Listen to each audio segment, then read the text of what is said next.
మనం ఎప్పుడైతే దేవుని జ్ఞాపకం చేసుకుంటామో అది మనకు గొప్ప విశ్వాసమును, గొప్ప ధైర్యమును మనకిస్తుందనే సంగతి మనం తెలుసుకోవాలి. కనుక నీ దేవుడు సజీవుడు అని ఎప్పుడు నువ్వు గుర్తుంచుకోవాలి.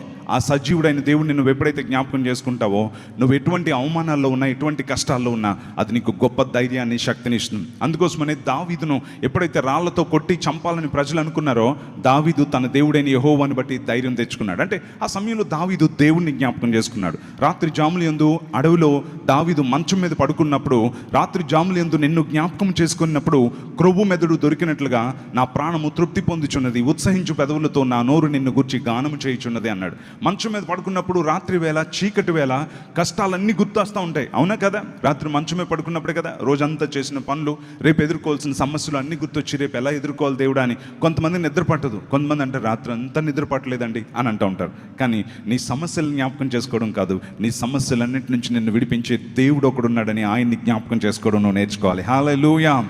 సో కనుక ఏది జ్ఞాపకం చేసుకోవాలంటే నీ దేవుడిని నువ్వు జ్ఞాపకం చేసుకోవాలి. ఎప్పుడైతే నువ్వు ఆయన జ్ఞాపకం చేసుకుంటావో ఆయన నీకు సామర్థ్యమును కలుగజేస్తాడు. కాగా నీ దేవుడైన యెహోవాను నువ్వు జ్ఞాపకం చేసుకొని వలను. ఎందుకో తెలుసా? భూమి మీద భాగ్యమును సంపాదించుకున్నట్టుకు నీకు సామర్థ్యము కలుగజేయవాడు ఆయనే అని వాక్యం చెప్తాం. నీకు ఎబిలిటీ, నీకు సామర్థ్యాన్ని కలుగజేసేది ఎవరు తెలుసా? దేవుడు. నిన్ను ఎవరినన్నా జ్ఞాపకం చేసుకుంటే నీకు నిరాశ కలుగుతుందేమో, కానీ నీ కష్టాల్లో, నీ నష్టాల్లో నువ్వు ఎప్పుడైతే దేవుణ్ణి జ్ఞాపకం చేసుకుంటావో నీకు అద్భుతమైన ప్రోత్సాహం అనేది నీకు దొరుకుతుంది. ఆమెన్. అంతేనా? ఇంకా బిగ్గరగా చెప్తామా? అంతేనా? ఆమెన్.